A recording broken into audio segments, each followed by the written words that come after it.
Sir മേലോട്ടൊന്ന് നോക്കിയേ സാറേ, സാറൊന്ന് നോക്കിയേ.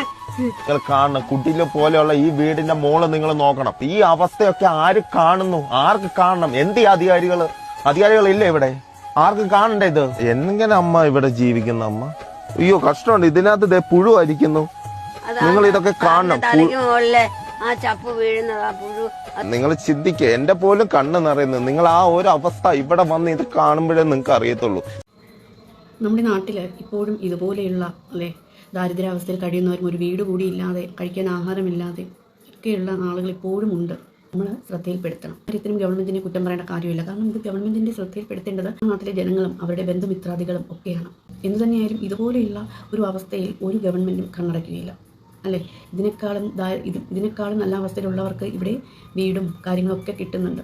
അപ്പോൾ ഇങ്ങനെയുള്ള വീഡിയോകൾ കണ്ട് നമ്മൾ ശ്രദ്ധയിൽപ്പെടുത്തി, ഗവൺമെൻറ്റിൻ്റെ ശ്രദ്ധയിൽപ്പെടുത്തി നമ്മൾ കൂടുതൽ പ്രൊമോട്ട് ചെയ്ത് കൂടുതൽ ഷെയർ ചെയ്ത് ഇതുപോലെയുള്ള അമ്മമാരുടെയും ഇതുപോലെ അതിദാരിദ്ര്യാവസ്ഥയിൽ കഴിയുന്നവർക്കൊക്കെ നമ്മൾ വിചാരിച്ചാലും അല്ലെങ്കിൽ സന്നദ്ധ സംഘടനകളുണ്ട്, അവരെ അറിയിക്കാം. എന്തെങ്കിലും ഒരു വഴിയുണ്ട്. സത്യം പറഞ്ഞാൽ ഈ ഒരു വീഡിയോ കണ്ടപ്പോൾ വളരെയധികം വിഷമം തോന്നി. നമ്മുടെ വീട്ടിലുള്ള ഒരു മുത്തശ്ശിയെ പോലെയൊക്കെ നമുക്ക് തോന്നി. കാരണം ഇതുപോലെയുള്ളവരൊക്കെയാണ് നമ്മൾ സഹായിക്കേണ്ടത്.